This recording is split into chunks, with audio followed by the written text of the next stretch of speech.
Hi, my name is Cassie, and I'm normally Cassie the English teacher, but today I'm making a series of videos about Uruguay. My family and I moved here in 2023. We've lived here about a year and a half, and I get a lot of questions about the same things, and so I thought I'd make a series of videos and try to help out people who are considering moving to this beautiful, beautiful place. So today's video is about the healthcare system here in Uruguay. In this video, I am going to talk about the system overall, how it works. I'm going to talk about the costs, the quality, how to establish care when you make the move, and last I'll talk about LGBTQ, specifically transgender healthcare.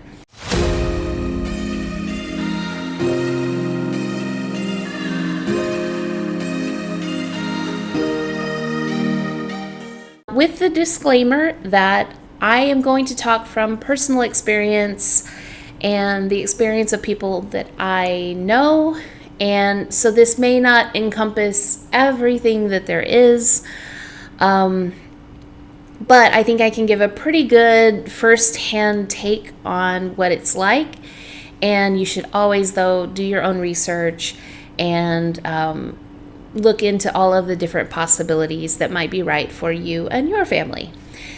So that disclaimer being said, I do actually want to start out with a very, very personal anecdotal story about the healthcare system here. So last October, my family, all of us got super sick. We got some kind of respiratory crud. I don't know what we had. But 3 of us got better, and my daughter, my 10-year-old, just got worse and worse and worse and worse. So after a couple of weeks of her just really getting worse and worse, she had a really high fever and she was having trouble breathing, so we took her into the emergency room. Her oxygen was really low, so they admitted her right away, and she had pneumonia. She spent 5 days in the pediatric ICU unit, and so we got a really, really good look at the healthcare system in the most dramatic of ways. It was very scary for me. This is the first time my children have been in the hospital. I didn't even give birth at the hospital, so I was very, very on edge. But I'm very glad that happened while we were here, because she received absolutely phenomenal care. Phenomenal care. I could not have a better experience in the worst moment than we had with her ICU stay. So she was in the ICU. The first thing I noticed, I have a lot of friends who are nurses. The first thing I noticed is that there were a ton of nurses. There just so many nurses all the time, and our room was right across from the nurses' station. There were always nurses there, just kind of hanging out. If I cracked open the door, one of them jumped up and said, "Yeah, how can I help? What do you need?" In 5 days, I never waited more than 10 seconds for a nurse. Never. They were on top of it. And they were so good at what they did. They were just geniuses. They weren't rushed in any way. They spent a lot of time with her. They made her feel comfortable. Everything went really, really well. So that's the first thing. And I think that nurses everywhere are amazing people. I just know that the country where I come from, the U.S., tends to understaff nurses, so they are doing much more than they should be having to do in their shift. That did not seem to be the case here. There seemed to be plenty of nurses. So we had a great experience. The doctors were all great. The therapists were all great. Everybody who came in was wonderful. They also, I mentioned, because I'm a teacher, I mentioned, how many days is she going to be here, because I need to let my boss know how many days of school I'm going to miss.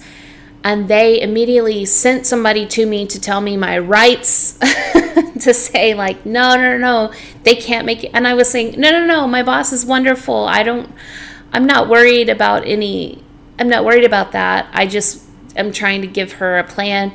And they just wanted to make sure I knew my rights. Like, we're going to write you a note, and your employer cannot discriminate. Like, you have a child in the hospital, I was like, okay, that's great. I didn't need that because my employer's great. But it's nice to know that exists, right?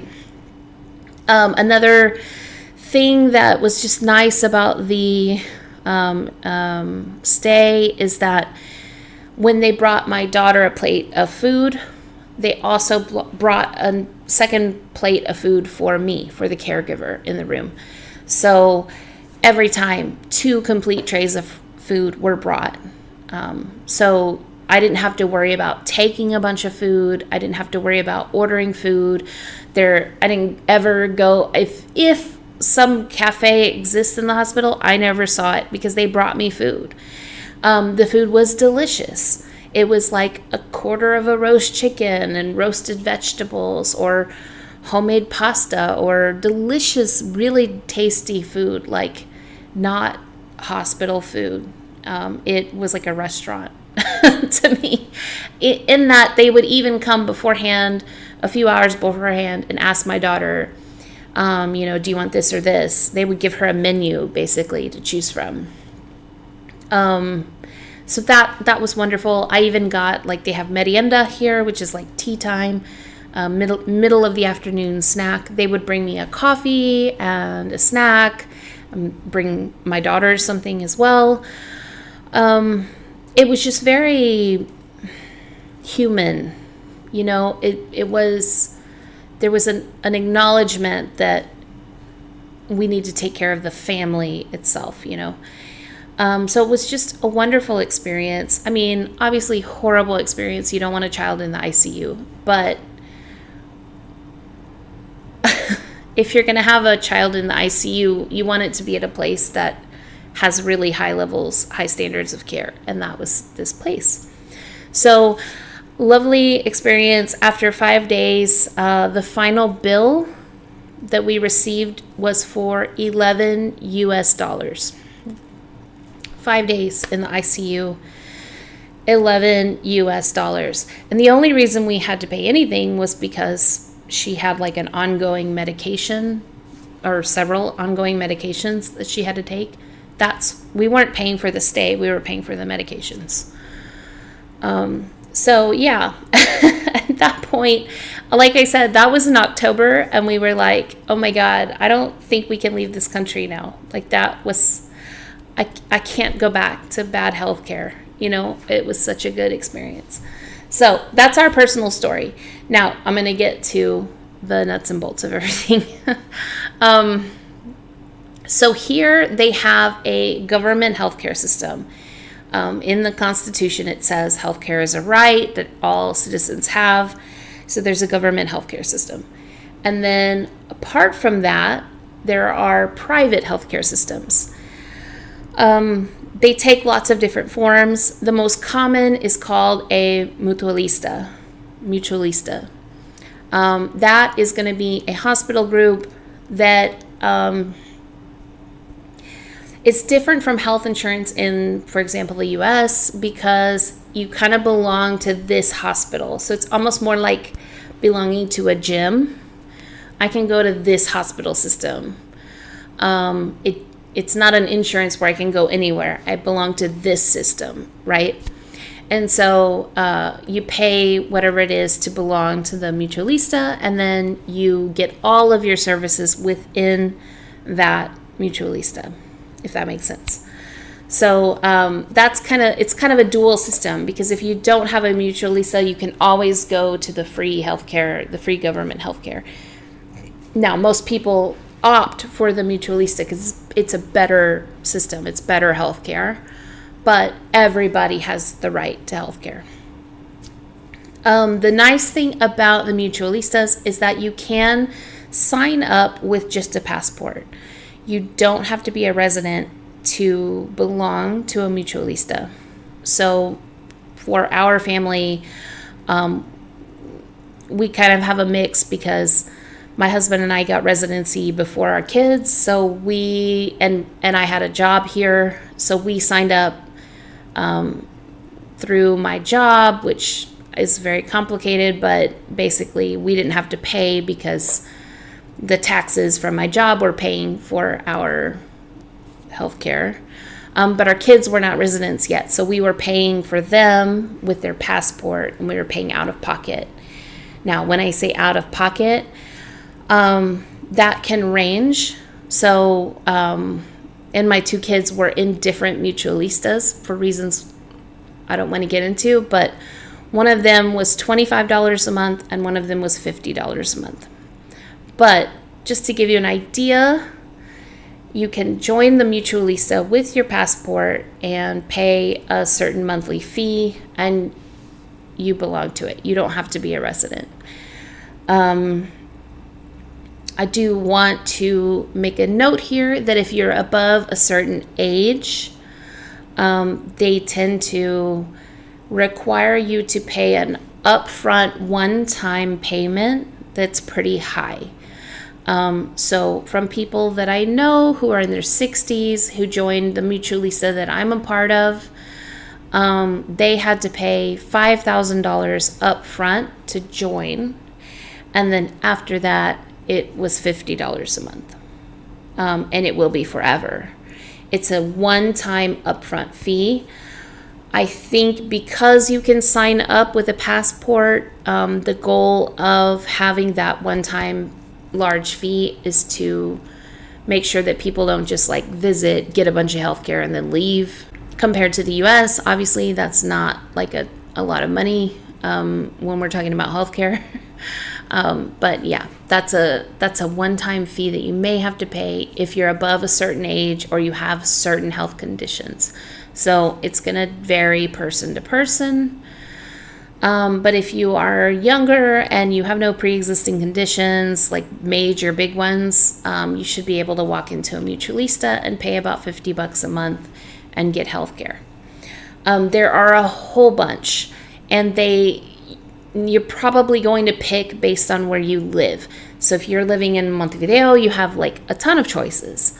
If you are living further out in Piriápolis or in Punta del Este, there are fewer systems out there. So you want to look at where you're going to live and choose something that's convenient, obviously, to your area. So there's a lot. Look up the reviews, look up where you are, look up what they specialize in, etc. But I can tell you that overall, they're pretty high quality. Which brings us to the next portion, which is talking about the quality. So I already told you my story about my daughter. When we first moved here and we got the healthcare, with our passports, and, hers was $25 a month. I just kept thinking, like, that it can't be possible, right? Like it's, in the US, we paid $30,000 a year for healthcare on average. And so I couldn't wrap my head around, like, oh my gosh, we cannot be paying this little and it be good healthcare, right? So I'm here to tell you that between her ICU visit, but also, for example, I started having a lot of pain in my knee. And I was like, okay, I guess I better go to the doctor because it's not going away. That's probably like a US thing, because I waited several weeks thinking I'll just wait for it to go away, because in the US I would never have gone because it's so expensive, right? I waited a few weeks. It's still bad. Okay, I guess I'll go to the doctor. The doctor ordered an x-ray. First off, I paid $4 for the x-ray, $4 US for the x-ray. The x-ray didn't really say anything, so I went back to the doctor. This was now about a month later, and it wasn't hurting as bad anymore. And so I told the doctor, like, it's fine. Like it's not hurting. It still hurts sometimes, but not all the time, and it's probably healing. It's fine. And the doctor was like, no, I think you might have a torn meniscus, is what she said. I think something might be wrong. I still want you to get an MRI just in case, which already blew my mind, because in my experience in the US in healthcare, if you tell a doctor like it's not bothering you, you're not getting any test, right? There's no way. And she's like, no, still go get the MRI. And she's like, but you have to pay for it before you schedule it, because it's a lot. So I was like, oh no, how much is it gonna be? So I went to pay for it, and it was $15, $15 US dollars. I was like, okay, excellent for an MRI. In the US, my healthcare MRI copay was $250, and I had like the platinum fanciest healthcare plan. So I went to get the MRI, immediately got, okay, you have a torn meniscus. Okay, so now I am going back to the doctor. This just happened last week, so I have to go back to the doctor and figure out what to do about that. But both of those things, the x-ray, the MRI, very cheap. And I walked in, I got an x-ray. I walked in, I got an MRI. It was basically the same as getting an MRI in the US. The only difference is that in here I was waiting in an unair conditioned hallway. That was different. I was a little bit warm for the half hour that I was waiting. But I was like, I texted a friend, okay, well, I saved more than $200, so I'll be hot for 30 minutes to save $200. That's okay. So yeah, the quality is still really high. The quality is probably not exactly what you would get in the US, because there are certain medications, there are certain procedures they don't do here. But for most of your healthcare needs, like the basic stuff, the things that are 90% of healthcare, you're going to get the same care that you would get in the US. It's just going to cost you thousands and thousands and thousands of dollars less. Okay, so now that we've talked about the cost and the quality, let's talk about one of the really interesting perks of the Mutualistas that I know about here in Montevideo, and that is that there are not urgent care clinics here the way there are in the US. If you are sick, you call your Mutualista, and they send a doctor to your home. Yes, they send a doctor to your house to evaluate you when you are sick. I have used this several times. I know other people who have used this many times. It feels like the height of luxury to us coming from the US. It's like, oh my God, what am I? Like a Hollywood star? A doctor's coming to my home? It is great. It is especially great for those times when you're like, I'm sick, I'm not sure if this is something that is an emergency or not. You can have the doctor come. If you're in a bad way, they're going to send you to the hospital, right? But if not, they can reassure you and tell you, no, just do this. Or they can send you in for more tests if that's needed. But yeah, that's a free thing with our Mutualistas, with Española and with Casmu, that we've taken advantage of and absolutely love. And it makes logical sense. Like if you have the flu, you should not leave your home to go somewhere and give other people the flu on the way, right? Or in the waiting room. It makes all the sense in the world. And so that is part of the system here that I absolutely love. So we've talked about the cost, quality, during the move here. So signing up with a Mutualista, it's not a difficult process, but it's probably not something you're going to do the first hours that you arrive. So what I recommend, what we did anyway, is we had a travel insurance policy that is kind of a like catastrophic insurance policy that covers you anywhere you go in the world. If something really bad happens and you have a high bill, right? We had that. And then when we first arrived, we paid out of pocket at British Hospital. The reason we paid out of pocket at British Hospital is because that's easy to do there. You can walk in, make an appointment, just pay the cash fee. It is high. It is going to be like $100 for an appointment. But you pay the cash fee, you can get seen, and because it's British Hospital, most of the providers there speak English already, but even if they don't, they always have translators on staff.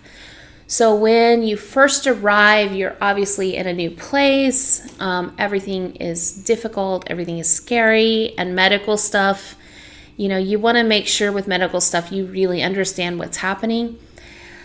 I think it's an easier transition, right?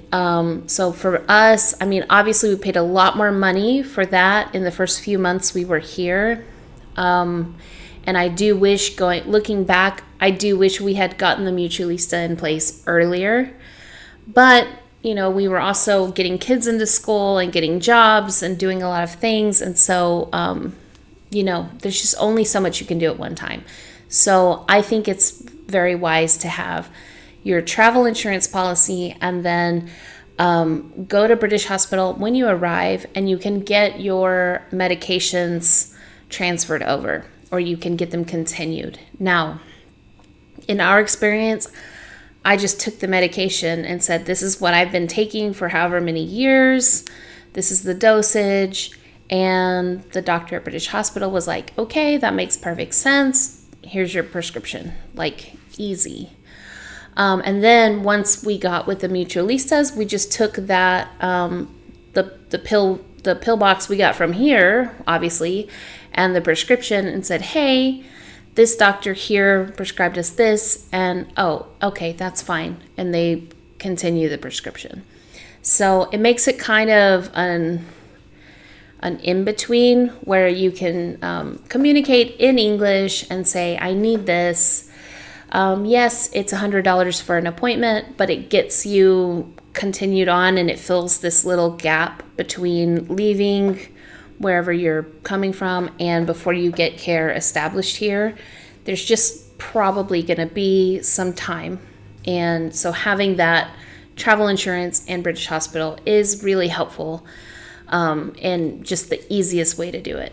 Now, once again, you can sign up with a Mutualista and try to do that before you come or as soon as you get here. But for our family, kind of with all the things we had to do, that just made it a little bit easier. So, okay. And then the final thing I want to talk about is LGBTQ healthcare. So there is a 2018 law protecting trans people and their right to healthcare. So you can get healthcare as a trans person through the government healthcare system, ASSE. And then you can also, through COSMU has a clinic specifically for LGBTQ people that is called Integramas. It's run by Dr. Turco. He's amazing. The clinic is amazing. I would definitely suggest, if you are trans, that is where I would highly, highly suggest that you sign up with. That COSMU is the Mutualista I would suggest because of that clinic. It's a very well run clinic. One thing I like about it is that obviously they do gender affirming care there, but they do all other types of care there as well. That way it's every time you need healthcare, you go there, and everybody there is affirming, everybody is aware, and you're going to get treated right no matter what you're doing. So definitely look into Cosmo Integramas with Dr. Turco. Excellent place. Now, if you already transitioned a while back and you're just needing continuing meds, you can go pretty much anywhere. You can go to any Mutualista and say, this is what I take. Because as part of the trans bill, you're guaranteed access to that care. So, I wouldn't say if you, for example, if you were going to live in Maldonado or somewhere else where you couldn't get to this clinic, you'll be fine with another provider. But I can just speak really, really highly of that clinic in particular, and their mission and what they're doing it's just a really lovely place. So that's for LGBTQ healthcare specifically. Cosmo in general, though, I mean, we had a really good experience. That's where my daughter was in the ICU, so I can say that outside of just that clinic, their overarching system is has been fine for us. But anyway, that's LGBTQ healthcare. So I think I've covered most of the healthcare system. Once again, this is not everything. There are other types of healthcare here. I saw recently that somebody does use Blue Cross Blue Shield here, so there's options. Or there are options. I don't really have downsides. I know that people here will complain about it sometimes, like wait times or things like that. And I can just say personally that wait times compared to the US are much lower here. There's a pediatric specialist that we waited 8 months for in the US that we saw within 1 week here. Even my knee, getting an MRI, I had to wait 3 weeks. Okay, I mean, that probably would happen in the US too. If it's a non-emergency MRI, it's probably about the same. So if there's an emergency, you don't wait. If it's elective or something that's not emergency, you may have to wait a few weeks. But that's not that different from the US, to be honest. Especially since COVID. So I don't have a lot of downsides. I mean, there are certain medications that if you take a certain kind of medication, you may want to check if they have it here, because I know there are certain ones, for example, for ADHD, they have certain medications here they use for ADHD, and then they have certain ones they will not allow. So you need to make sure if you have a specific med that you absolutely need, you're probably going to want to check, maybe by calling a Mutualista or calling a doctor here. Definitely make sure that if you have a specific med that it exists here and that it's available here, in other words. That's probably the only major thing, is that some medications may not be available. On the other hand, some medications are over the counter that are not like Zofran, which if you know, over the counter here. Amazing, right? I also get Imitrex, or the equivalent of Imitrex, over the counter here, which again, if you know. So it's just kind of weird. Certain things are over the counter that would be really hard to get in the US, and then certain things are non-existent that are common in the US. So check into your specific health needs is probably the best advice I can give you. So that's all I have to say about healthcare. If you have a question, definitely put it in the comments. If you are from here and you have any disagreements with anything I said, definitely tell me where I'm wrong, or if you have other opinions, please leave a comment, and make sure you like, subscribe, all the things, and I'll see you next time. Bye.